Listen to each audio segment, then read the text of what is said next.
I want to say good afternoon to Kazeem, aka Mr Upstream. Did I get it right? Yeah, boy, we out here. Yeah, I'm back in the seat. Let's go.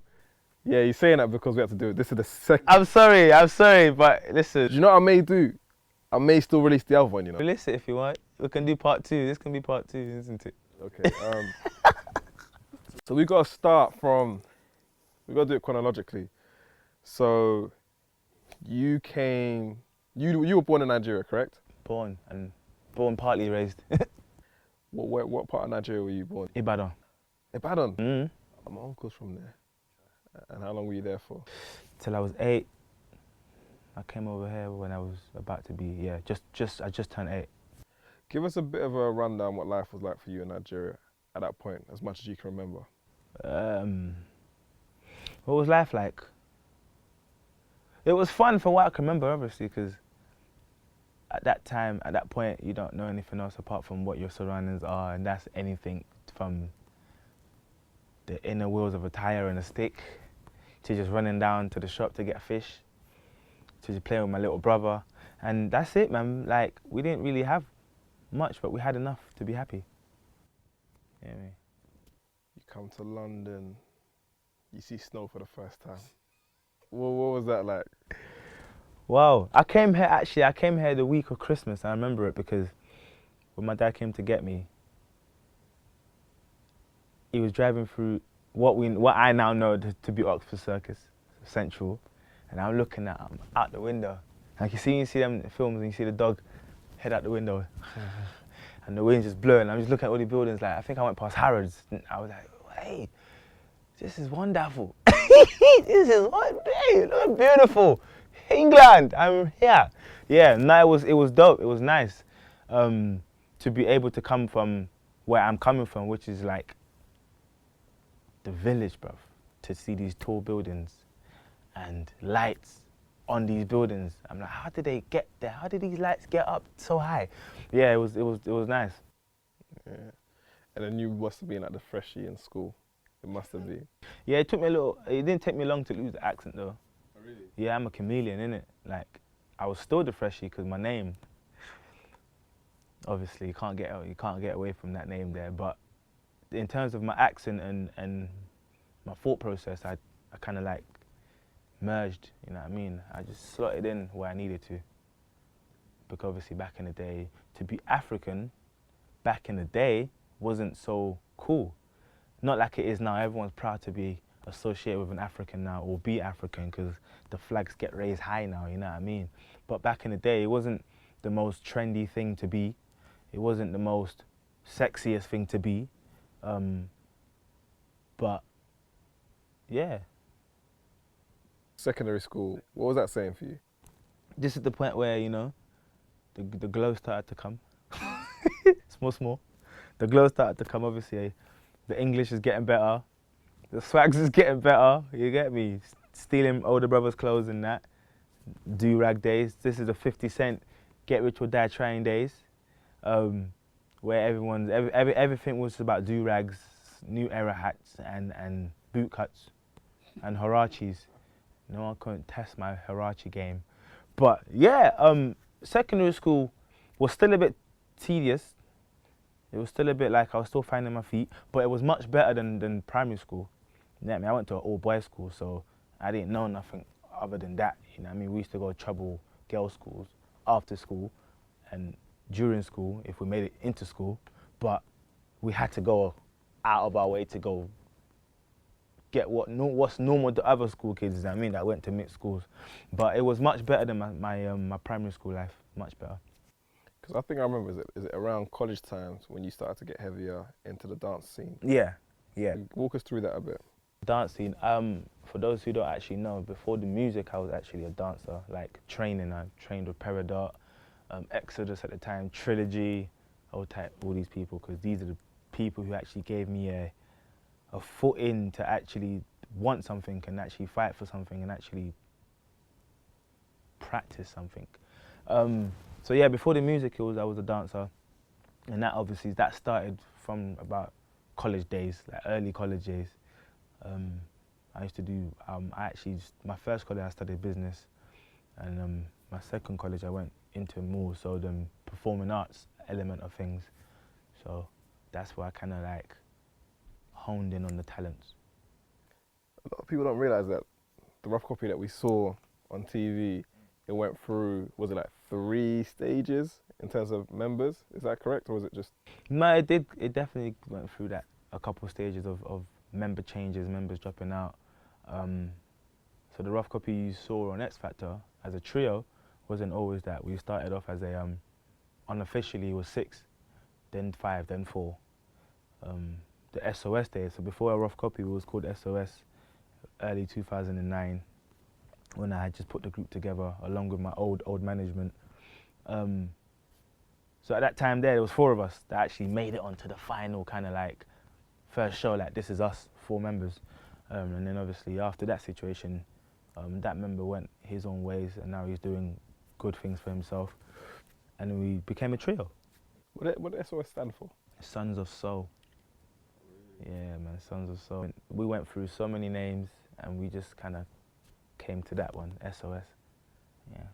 When we moving on to the X Factor period, was it 2 years that you guys applied, or how did that work out? 2012 we applied, but the day that we were supposed to have our audition, it was very early in the morning, but we had a studio session on the same day, so we kind of opted out and decided to go studio instead. And then the following year, no, I lied. So we opted out, but we got the phone call saying you guys were supposed to come do an audition. What happened? Are you still kind of like up for it? And we're like, yeah, why not? Let's go, see what happens. And we made it to the auditions, and then we made it to judges' houses, where unfortunately we wasn't able to carry on because of the whole visa thing. So the whole visa thing was again, you got a lot of slack on that. A lot. Because people were like, how can you, because the first year it happened, right? Yeah. And then the second year it happened. Yeah. So what was the issues? Why did you not have a visa is the obvious question. So with the visa situation, it's a thing where it's timing. So at each stage, at every interval, X Factor knew exactly what the situation was. I didn't go in there blindsiding them like, oh yeah, I'm cool. Nah, bro. I said, listen, this is the situation. If I need to go somewhere, we need to sort out this situation like pretty ASAP-ish. But obviously with the X Factor, you don't really know anything until you go stage by stage, and the further on you get, the more serious things you become. And the timing, we wasn't able to travel. It was a situation where, okay, if you 3 get through to judges' houses as a 3, which you have, and you can't travel, the other 2 boys have to leave you. And that was the first year. We wasn't ready for that yet. So we kind of just stepped off, you know what I mean? The second year now is exactly the same thing again, where everything was in process at the moment. And the timing, we were supposed to go to New York, and to be, as a Nigerian man, to go New York, there's a series of stages I have to go through away from the other boys for me to be able to have acquired and attained that visa, and the timing didn't permit it. So I think I was 2 weeks out. I couldn't get an appointment. I was waiting for cancelled appointments, people to drop out. Didn't happen. I remember sitting in my room like, waiting for the phone call. Phone call won't come in.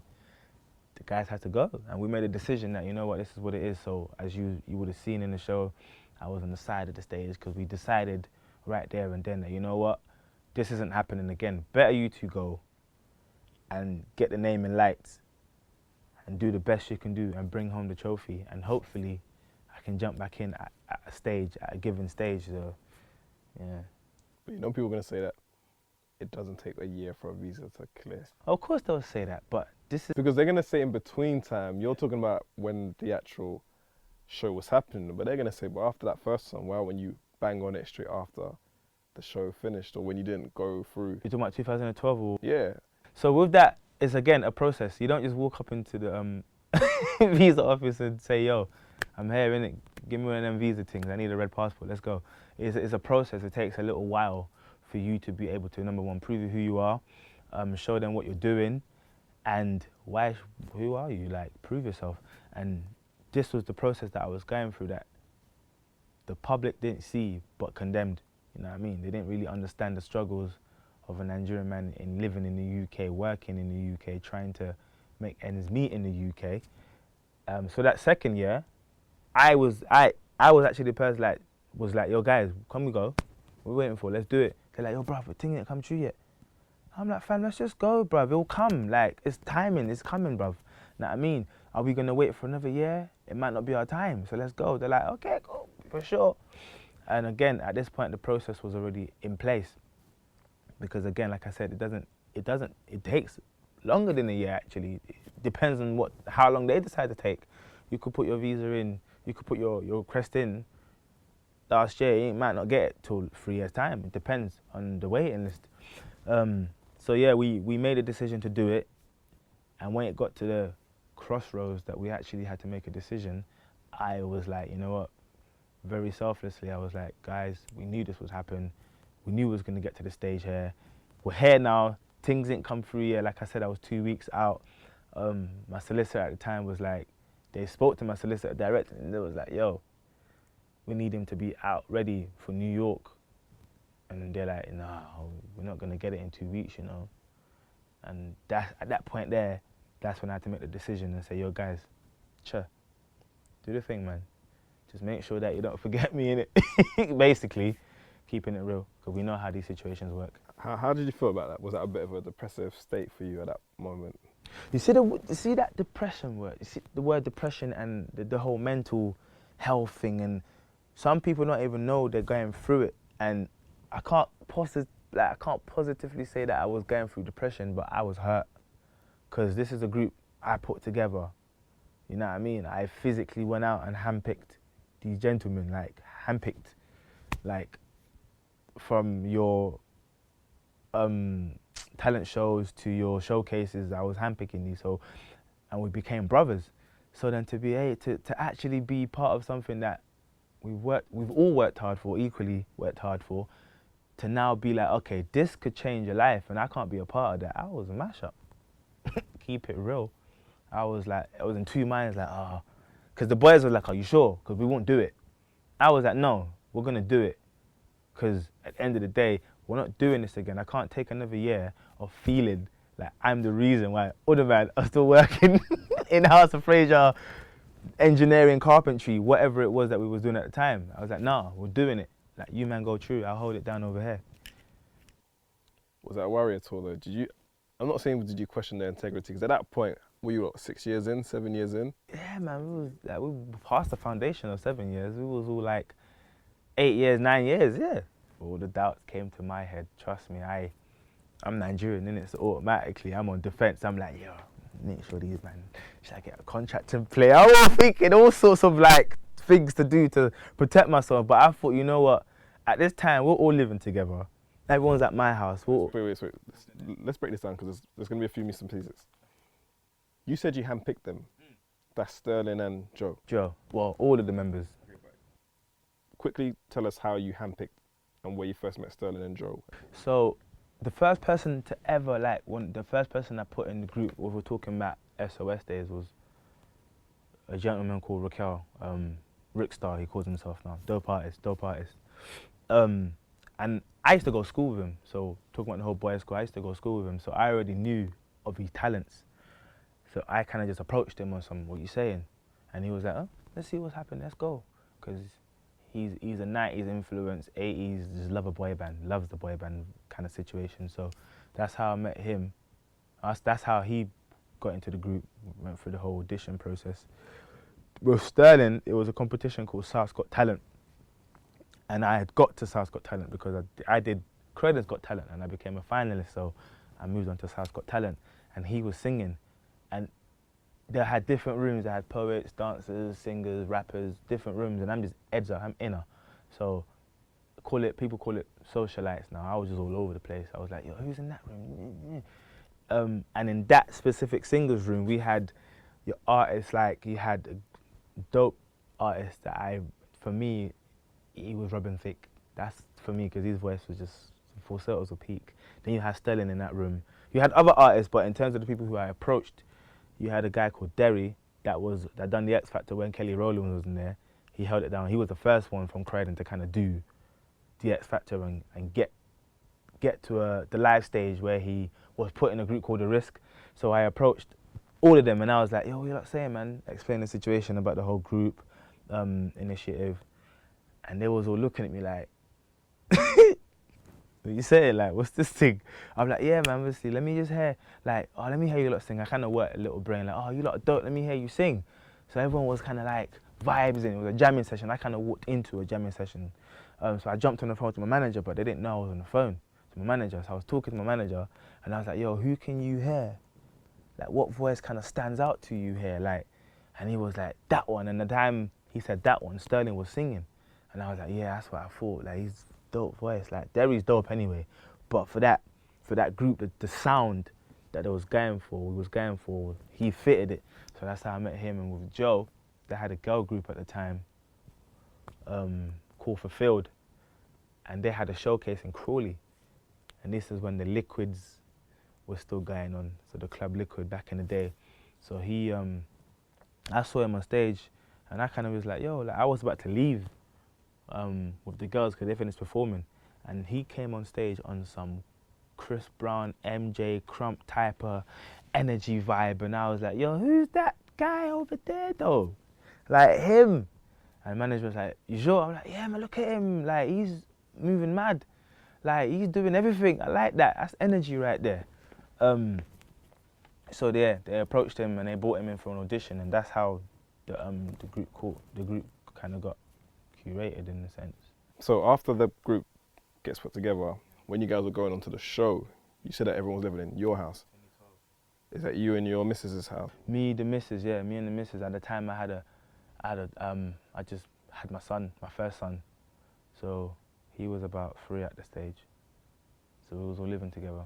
What the weird thing about the living situation is, and for me, old school groups, that's what usually happens. The management will put them in a big house and they all practice. So for me, it was almost like it made sense at the time because we have to be real. Not everyone was in a great position, you know what I mean? So Financially. yeah, why not all help each other? But 3 houses down the line,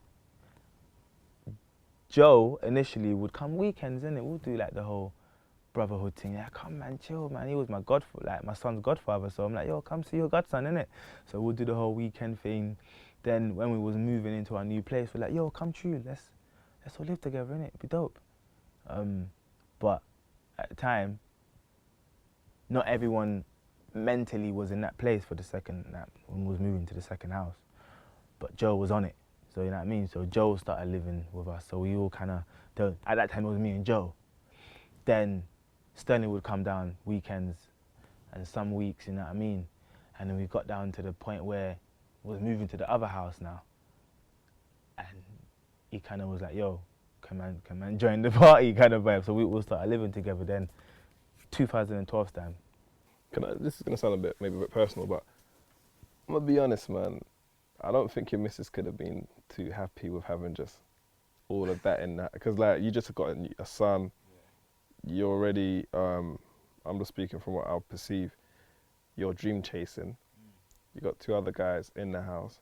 I would presume at that point it was challenging for everyone financially. And then this is all happening under her roof as well. She's going to have to make 2 extra plates. Do you know what I mean? Yeah. Was there ever a pressure on your own personal relationship? The thing with my missus is a lot of people don't know, but I think I mentioned it a couple of times, a couple of interviews whilst I was in the X Factor. Without her input, there would have been no group. I wouldn't have been in a mental space of agreeing to go out and pick members for a group. When I first approached my management at the time, I was in a dance thing. I'm like, yo, like, I'm sick, you know, like I can do this thing, man. I dance. I'm training with your people. Like I can sing. He's like, yo, I auditioned at not Addiscombe. It was Woodside Tram Stop. That's where I auditioned. And this is my boy, you know. But he understood the lifestyle I was leading that time he weren't confident, because he's like, bro, yeah, but you're not serious, you're on this road thing. I'm like, nah, bro, look, I'm talking like boot cut days, I'm like shiny belts. I thought my name was Sean Paul. So I'm going in at the tram stop, you know, just cat cramping stop days, like, you could sing as well. I'm like, yeah, I'll sing Mario, Let Me Love You, a little bit of Music Soul Child Love. And he's just like, all right, cool. Obviously, man's really doing the solo thing right now, but if you can get, you know what I mean? So I'm coming from there. So when I spoke to her about the situation, she's like, do it. Like, what's there to lose? Like, having a couple extra boys in the group, if anything, will help the situation. It's hard being solo, so do it. I'm like, you sure though? I don't know if I can get along with Mandem, you know, 'cause obviously, man's out here. You get me? This is how I used to speak back in the day, just ghetto. So I was like, all right, cool, I'll do it. So I called the management. I was like, so if it wasn't for her, there won't be no group. Like, if I'm being real to myself, I wouldn't have approached these guys. I wouldn't know who they are. I probably would have bumped into Joe, because Joe knew people who I knew, and I just didn't know him. So we already knew the same people, mutual friends that I didn't even know he knew. So further down the line, I probably would have met him somehow, somewhere. And Sterling, I probably would have met him in the industry somehow, somewhere again. But yeah, so with the missus, she's the reason why we would start living together, because she's the one who put that idea in my head of that whole living together thing. So she's very helpful. She's all about, if someone's down and out, why not help? Because if you're in the same situation, you would help, all of these good Samaritan things. So yeah, she didn't have a problem with it. Obviously, everyone had to pull their weight, because she's the only female in the house. So everyone needs to do their part to make sure that she don't feel kind of like she's doing everything. So yeah, she was cool. At times, obviously, she was cool. So at that point there, like you're saying, you're in the X Factor. What point did you know that you're going to be able to be in the group? You mean back in? Yeah, when you came back in. So obviously they went on their thing. You now decided, like, look, guys, I can't put you guys through this again. Did they go to LA? Was it LA that they went? New York. They went to New York. Yeah. So you're probably at home, as you're saying, having all those thoughts in your head, like, whoa. Yeah. You know what's mad with that situation there? Obviously, we got the group email, and obviously I had been in up until the boot camp stage, where you saw me on the side, bawling my eyes out with the glasses on, trying to hide, because I'm macho, innit? I'm Nigerian, I'm macho, bro. I got pride. So but it hurt. So I'm already locked in. We all got the same email address. We all got access. So when I'm watching it at home, like every weekend, I'm supporting, doing the thing, tweeting, doing the standard stuff that we're supposed to do, while still feeling hurt. And I got the email. Before they told me anything, I got the email from the solicitors, basically saying, because when you get through certain stages, before the world knows, you get through, and they send you the email, because now you're in the show now. You need to get yourself protected. Like, the solicitors that you get to choose out of a couple of solicitors and legal team before you go into the live show. They decide, they have the solicitors already for you? No, there's a at the end of the day, with like major companies, there's always going to be certain things in place already. So there'll be management in place if you don't have some. There'll be solicitors in place if you don't have some already. But there's options. So you have they'll come into a big room like this, and all the artists will sit down and they'll basically pitch to you. So we chose who we felt was the right people for us at the time. So yeah, I got the email, and I'm looking at his email, and the missus is sitting on my left, the same sofa that you saw Gary Barlow on, by the way. You can show it on eBay the way you're talking. Oh gee, I should sell it now. I've got the email now, and I'm like, I paused, and she's like, what's going on, what's that? I looked at her and I was like, they've gone through still. And she's like, what? I'm like, they've gone through. She's like, how do you know that? I'm like, because the solicitor just emailed us basically talking about the next stage and what happens now. So they've got through. But on TV, like, we've got to wait for the weekend, innit? But I know now, it's all Monday and I know.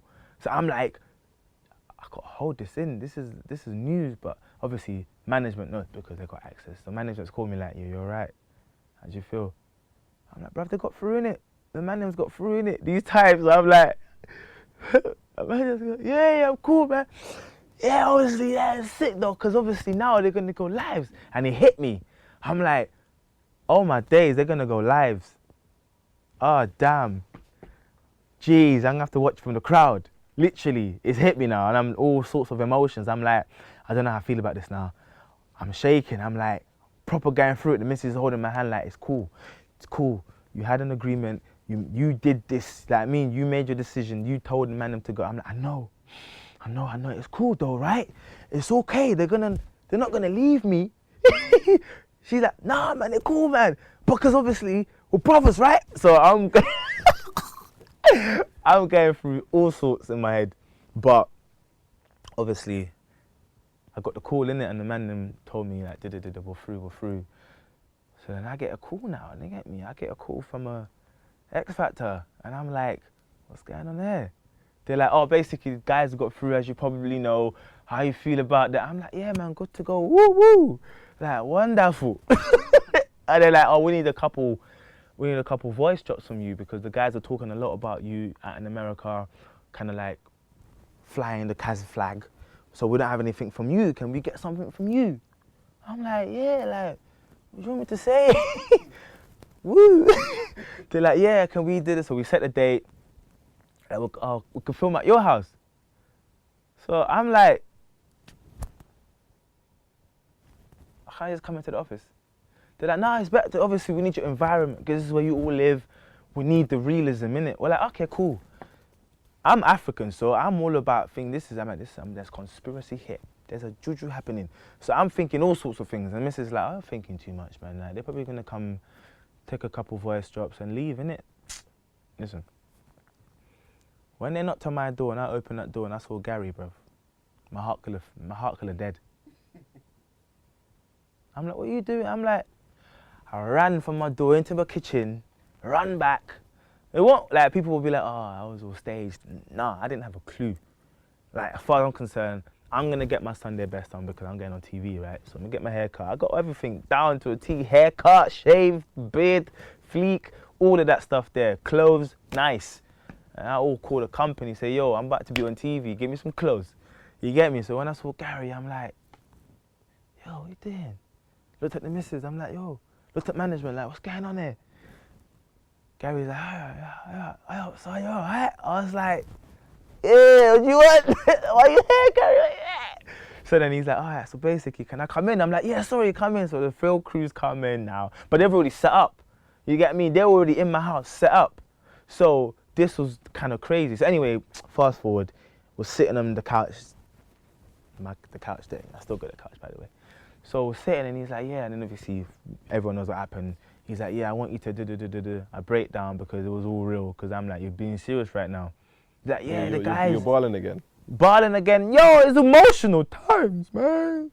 Like, you have to understand that this is something that I've been part of for like majority of my adolescence, like going into my adult kind of life.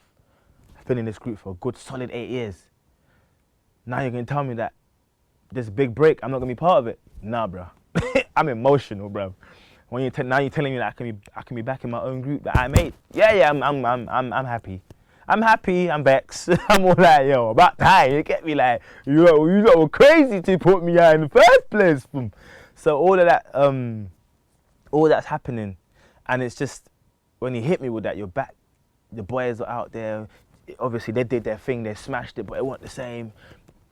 Things that everyone's already heard. I was like, yeah, man, like, this is crazy. But like, they're like, but you gotta leave now. I'm like, what do you mean, leave where to go, who, what, where, and what, why? They're like, oh, because they're doing a glamour shoot. So this is the week leading up to the live shows. So this is where you get your teeth done. Yeah, this is where you transform. You know, you Decepticon. This is where you transform. I'm joking. So this is where you transform and you become the star that they're trying to make you, innit? So I had to run upstairs and just put things in bags. Obviously, I had to come back in the week to get some stuff, but I just needed to get, I was just, my focus now was like, I looked at the missus, she's like, management's like, boy, I knew still. I'm like, eh? He's like, yeah, that Friday you came to work, like, I knew still. Cause obviously I was a youth mentor at the time. He's like, yeah, I knew still. What do you mean you knew? He's like, they called me and told me not to tell you nothing till Monday.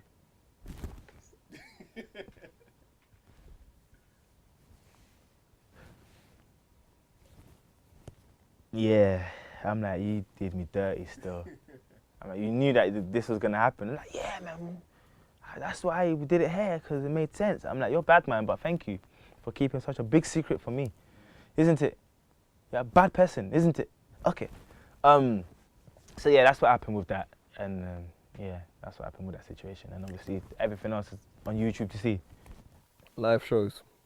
First few weeks were a bit shaky. Is that a fair assumption? Shaky in terms of? Your personality as a group wasn't necessarily coming through. So, in regards to the first couple weeks, end of the day, we could have come onto that stage and just did the black thing. We could have come on there and just did the black thing, but we got to be smart here and put things in perspective. If we came on there, would Rough Copy have got to the semi-finals? Would our people have supported us? Would our population, would it have been strong enough to get us through there? Would people pick their phones and say, yo, I want to vote for the man them?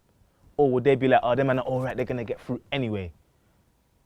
No, I don't think it would have still. We needed to get the Susies and Betsies and Lucies on board, because these are the people we're trying to sell our culture to. So us coming on stage and doing power rhythm weren't going to work, fam.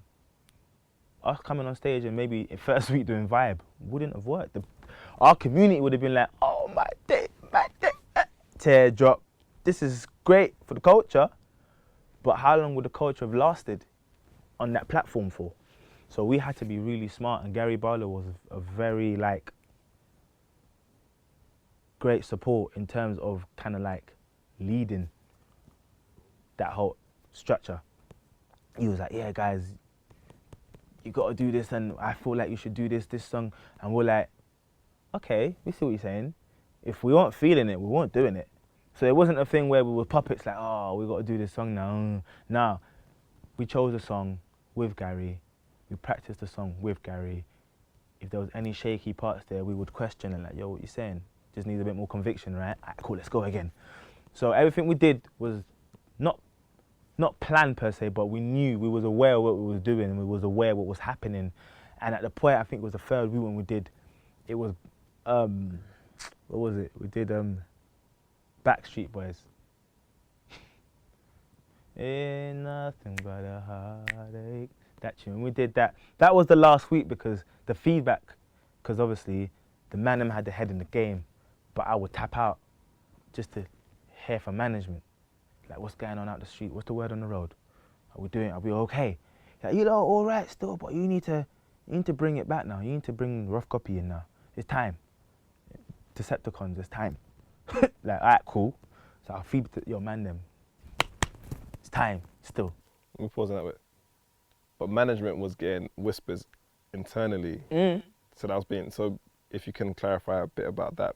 So obviously, management's out doing business as you should be doing, and I'm inner. I've always been close in terms of with business, point blank period. I've always been savvy that way. Like I was interested, like what's going on. Nigerian, bro. Yeah. Come on, man. So I would ask the questions. The other boys didn't really want to ask questions because they just wanted to just focus. I was focused, but I was also like, you know what? No point being in here and we're doing all the wrong things. You get me? So let me tap out and see what's going on. So I'm like, yo, what's the word on the road, management? Basically, you got this label, that label, that label, that label, and everyone's interested. The fans are here for you, but you need to bring the real Rough Copy back. You need to bring the R&B in now. It's time to bring it in. Tap in. You need to sub something in. You need to bring something in. Whatever you do, your next show, your next live show's performance needs to be black. I was like, whoa. He didn't use them words specifically, but that's what he meant. You need to be black. You need to bring some vibes, some energy. All this cool, great, but you need to bring that vibes, that sass, you know? The vocals, the harmonies, what we know, what makes black people, you know, tick. So we're like, alright, cool. So I'm like, yo, man, obviously, man, speaking to management, we need to pattern up now still. They're like, okay, cool. Alright, so the next time, Gary was on the same page. We didn't even say anything to him. He's like, right, guys. And you'll see it on, again, reruns or YouTube, where we're sitting in his room and we're just dashing apples at the bananas at the wall. Cause we're like, yeah, we're to unleash the madness now. And he's like, yeah, dash that at the wall. Like, come on, guys. We're like, yeah. Gassing us up. We're like, yeah, it's time. So what we're going to perform? We're like, oh. September. I went through the songs. We're like, September. Yeah, we're going to do it. And we were like, yeah. And then obviously we came out, got the outfits all shiny, looking all like Jackson 5s and that. Or Jackson 3, call it that. And we did the thing. And the feedback was crazy because that's when everyone was like, that's when we got everyone. Like, not just the black community, we got the white community, we got the Northerners, Birmingham, Manchester, the people who, countries, areas I didn't even know existed, you know? Isle of Dogs and them thing there. So, we got everyone. And So you're talking about the mashup, when you did the mashup? September, yeah. No, just September. Earth, Wind and Fire, yeah. So we're talking, that's when we first did. That was the first. No, I lied. Before September, we did In Vogue. Now, that's when we bought boy band. Jumpsuits, bandanas, man had the boots, the Jodeci boots in. Get me? We're like, yeah, this is going to be the black moment. So when we did that, we had the black moment. Again, feedback was, yeah, you solidified that. Now, the week after that, we just had to top it. We're like, all right, cool. Then September came. That's when everyone kind of came in. Then after that, we're like, all right, cool, we've got to shock them again. We got Vibe cleared. Like, we had to literally sell them the dream in that music room. We're like, yo, guys, wouldn't be sick if we did Vibe. Imagine, man, the Vibe. We were like, Vibe. Yeah, we were sick in it. Like, we wasn't even trying to, like, we didn't plan it. We just went in there like, yo, imagine we did Vibe, though. Imagine. And we're like, yo, blood, imagine. And they're like, Vibe, is that? We're like, oh, Kelly, like, and we mashed. They didn't even know the song.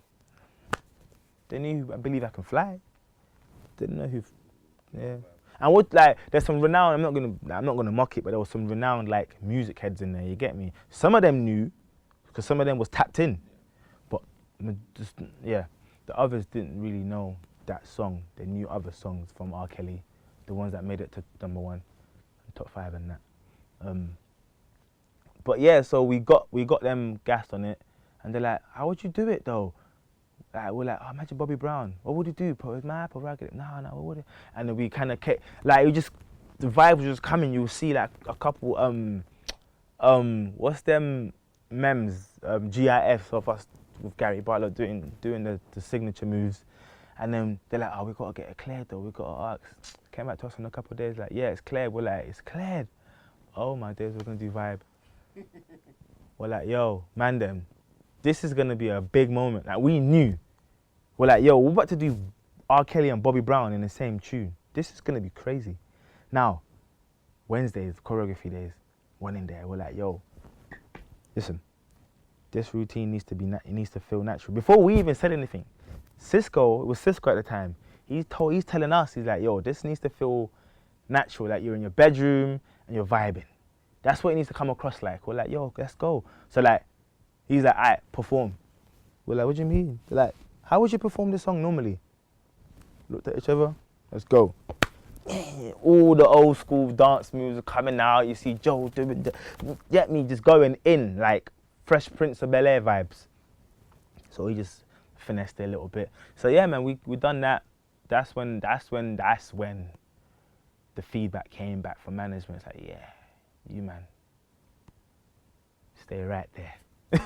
So when you guys actually performed it, just before you guys get on stage, what actually happens just before you get on stage? What's the production like? Professionalism, that's what happens.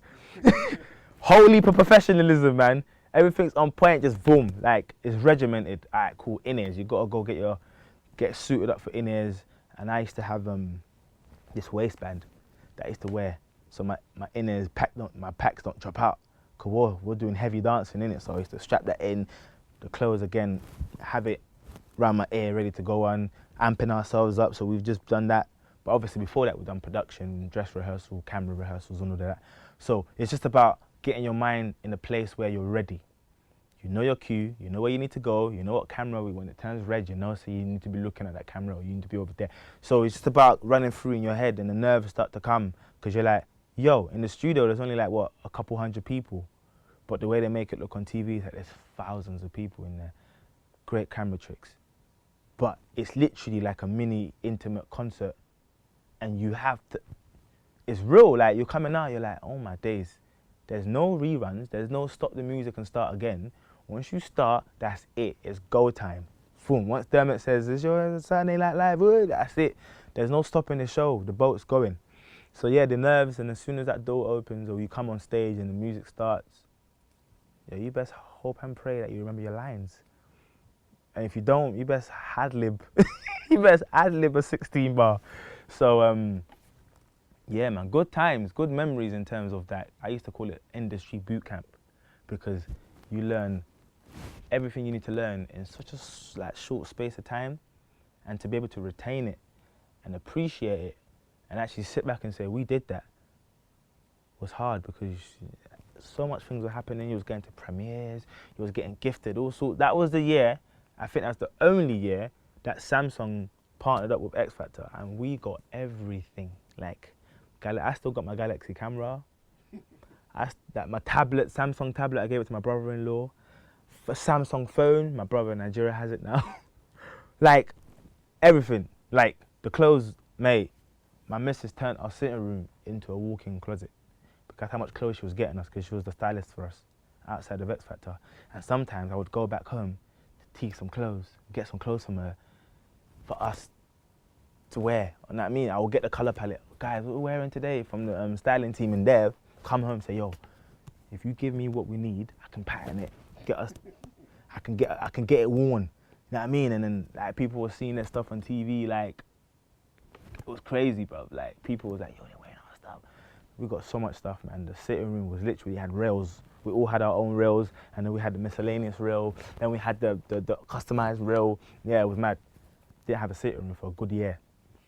Didn't have it. Just wasn't there. So yeah, no, it was great for what it was. It was great. Great. Let's fast forward to the point when you guys actually got eliminated. Man said eliminated. Eliminated. Finish it. Laka. Prior to the semi-finals, which you got to, were you confident of getting to the finals? And if so, why were you confident? We was somewhat confident because we were the only boy band at this time. Everyone's just been kicked out left, right. We was losing all our black acts. And we had a lot of black acts in that specific Series 10 anniversary. And they put us up against Hannah Barrett. And we're like, are the public mad? You gonna put us up? This is our sister. Oh my God, this is about to be a sing-off and a half. Jeez. All right, cool. So we did that. We had to say goodbye to Hannah. Kingsland Road, we had to say goodbye to Kingsland Road. Miss Dynamics, we had to say goodbye. And we were just seeing all our people go, boom, boom, boom. We're like, geez, it's getting peak. All right, guys, it's time to suit up. We're going for the win. At this point, we're like, before you're like, oh, we just want to platform. Oh, we just want to get, we're just enjoying the process. Nah, bro. When it got to like the last 3 weeks, the man, then we come like army, like soldiers, like every night, locked and loaded, I'm taking man out. Who's ready? Who's on it? Because it became, away from being a family in there, it gets to the point where you're like, you're calling it off now, innit? It's you against them now because there's only 3 of you left, innit? Or 4, sorry. We're like, all right, cool. We're the only group left, G. All right, we're black. Cool. We're the only black group left.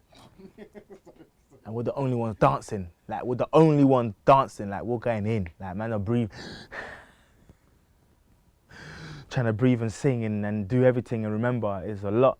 So we're like, all right, cool. All right, finals is not far. We're a week away, bro. All right, cool. So at this point, we're doing all of the stuff, like recording the winner single. We all have to do it. You all have to record a winner single in case you win. You all have to record your final finale, like, stage entrance when you come on stage at Wembley. So we're going through it. We're like, this is becoming real, blood. Man's in the hair with execs. Sonny's there. You got all sorts, and the best of the best, innit? This is like X Factor. This is Sony, bro. Like, we're about to go into this business, really.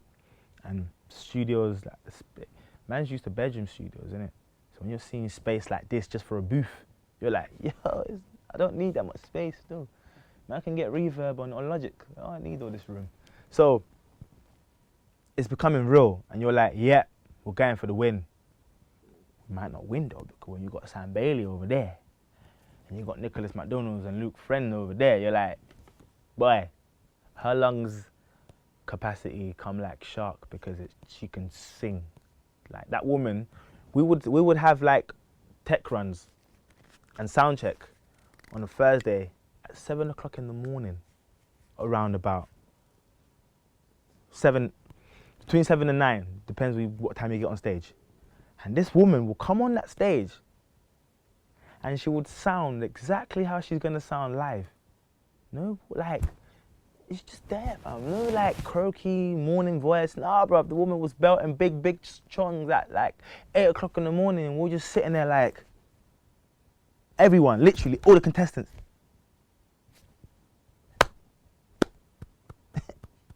Everyone's looking at each other like, boy. I think we all knew at this point who the winner was. Like, it was genuine. Like, we knew. We're like, she's going to win. Because she's got the story. She just orchestrated her win from the beginning. You're like, yeah, man, Sam Bailey's winning, bruv. Like, come on, man. Like, look at her, fam. Like, all the mums are going to love her. And there's a lot of mums. She's going to have every city on lock. Because she used to be a governor or working a prisoner. She was a prison officer. So you already got the mums who work 9 to 5 and the stay-at-home mums like rooting for you, like, yeah, get your dream, get it. We're like, yeah, man, she sings like that. Yeah, we can dance and sing and probably kill a stage, but yo, yeah, man, like her voice is mad. And you had Luke Friend and the white boy with the dreadlocks who can sing the hell out of a song and play guitar. We're like, yeah, but you got Nicholas McDonald who's got the whole of Scotland and Glasgow on lock. We're like, yeah, mate, it's gonna be a battle still. All right, let's gear up, let's suit up, let's go. So every night, like every Saturday, every week we was going in. So when we got eliminated, bruh, we didn't know, but the week before, Luke was in the bottom 3.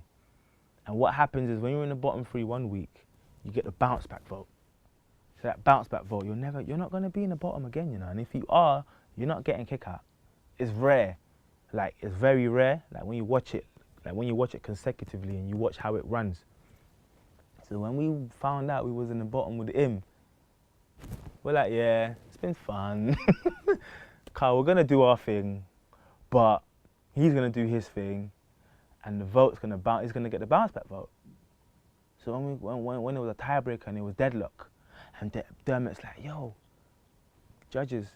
And everyone's like, it's a split decision now and it's down to Sharon. And Sharon's like, I don't know. Doing pantomime. I don't know.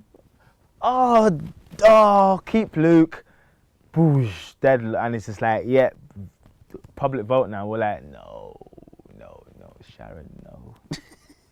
We're literally, in my head, I'm like. But wait, wasn't Dermot like, are you sure about? Dermot's like, are you sure? Like, he's like, he asked again, he's like, Sharon, can I get your answer, please? Are you sure? She's like, you know how she is, flamboyant, just give it to him. And we're like, who's him? Like, we're here, like, who's this? There's 4 hymns on here. You know, there's 5 Dermot's there too. And then she's like, oh, Luke, keep Luke.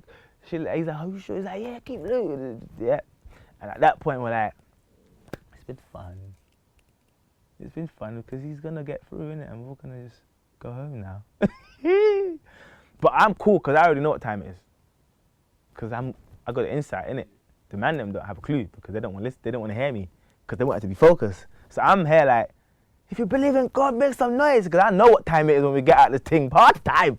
You get me? It's go time. Let's get this deal on Denny. Find something. What are you, man, saying, man? Let's bury you. You get me? So the man and everyone's is emotional because we've gone through this journey and we could have got that. All she needed to do was send him home.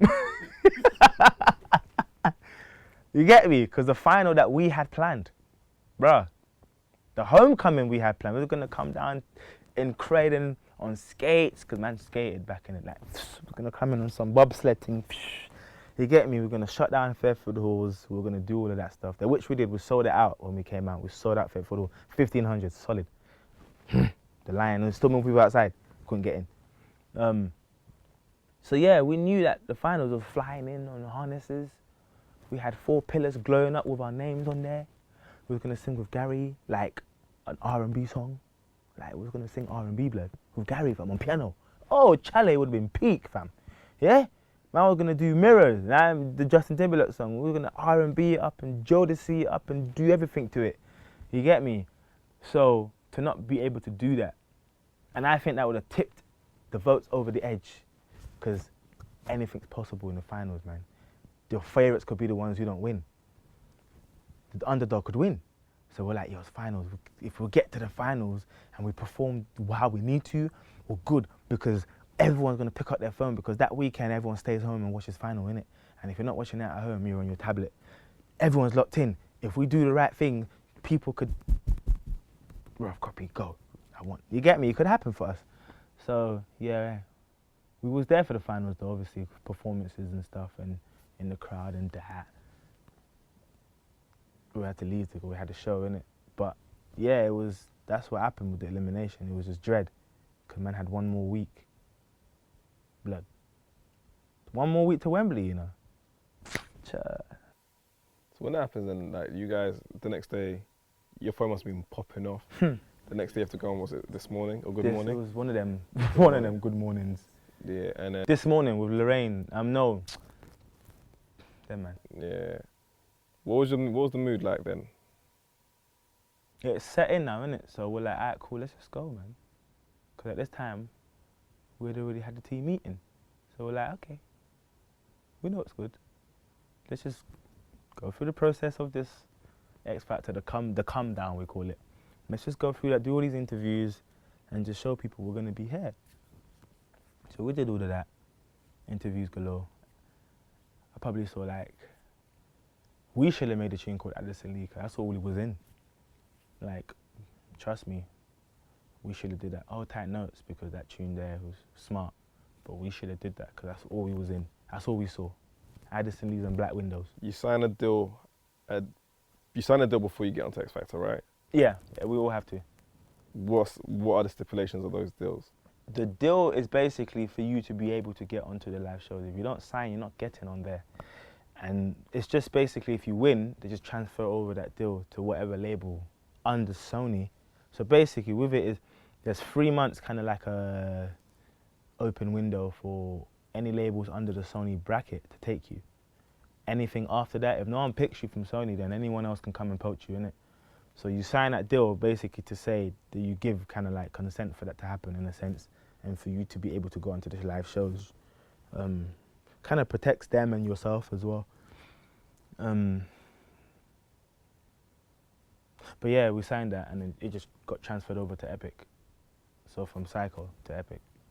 How quickly did that happen after you guys left the show? In terms of the signing, when was the show? So when does that have to end? We signed the deal. Well, we already signed, but we kind of got introduced to our team from December of that same year, after the X Factor, so the December, before everyone kind of broke off for the Christmas holidays. And then in June, we kind of went full board, because we were still practicing for the tour, the X Factor tour, so we had to go back and forth. You had your wahala there. Calling me out. We'll get onto that still. A lot of misunderstandings with my name, you know. Jeez. But no, we had rehearsals for tour, so we had to concentrate on that, and we was recording whole heap of songs. And when I say whole heap of songs, I'm talking that everything we recorded was off our own back, from the producers to the songwriting to actually paying for sessions and getting us in that session. It was all us, man. A lot of people would be like, being in a label situation like that, you would get help. Not necessarily. We were very self-sufficient. That's one thing Rough Copy was, and the team, we were self-sufficient. I don't know if that helped. So when it comes to this, were you happy with the terms? Honestly. Not saying what the terms are, but did you feel it was what it was? End of the day, it wasn't like we was on YouTube and got poached, or it wasn't like we had like a top 10 single and we put out a crazy body of work before. We was on the R&B circuit, we was doing our thing before the X Factor. So the deal we got, for us, I saw it as, you know what, they probably spent about 100 bags already with all the hotels we had to stay in, all the clothes, you know what I mean, with everything. Like, we basically were on a tour for free. Like, an artist would have to pay an arm and a leg out to the workers and stuff for a tour. Like, we're on an arena tour for free.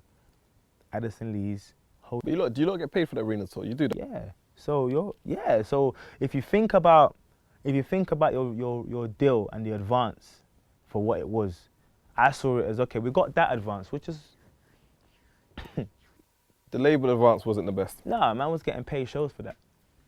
And we was bagging shows for that advance there. Like, Rough Copy we was doing bits, bro. Like, I have to remind myself and pinch myself, like, yo, don't watch what's happening now because you did bits. You know, some people ain't gonna clock what you just said. You know that they're gonna be slow in it. Let them be slow, man, and watch it back in it. That's why you gotta get the views up. Click. But yeah, no, like, we was bagging shows for what we got. You get me? And we was quicker because labels think, alright, we'll give you a deadline. But we broke the deadline. Like, we broke it.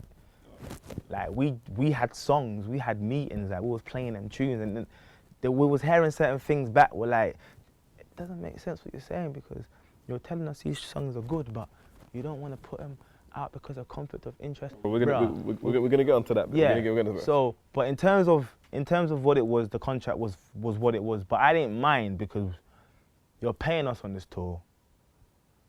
These hotels, we ain't paying for these hotels. The food we're eating, we're not paying. The tour bus we got, we haven't paid for nothing. So, in actual fact, you've given us a 100-bag deal. In actual fact, if you wanna price every single thing, every single city we did, and we did 2 months worth, plus rehearsals, music bank ain't cheap. You get me? These in-ears we're using aren't cheap. In-ears standardly, if you want to get good, you starting from $1,000. If you want standard good in-ears, like that actually give you justice. So they spent, and we all had, we were thinking about the amount of people we had on that tour. Yo, they spent money. Like, X Factor spent money. Get me? So, which they made back. You know they made their money back with They interest. make it I back mean, before the I first get league your of tour, point. blood. I know what you're saying about, but they're never gonna set themselves up to fail financially. Of course not. But that's how they run it. It's almost like, we'll make you stars, but we're only gonna give you this. But you're gonna live nice. So boom, that's it. Like, we was in the X Factor house for 9 weeks. We didn't pay for nothing. Like, I didn't have to dip into my pocket once unless I was paying for rent and bills and make sure the family was nice. But other than that, bruh, you're literally you are literally the stars of UK for that time period until you come out. That's it. Like, yeah. Alright, bro, we're gonna cut it there. We're gonna come on part 2.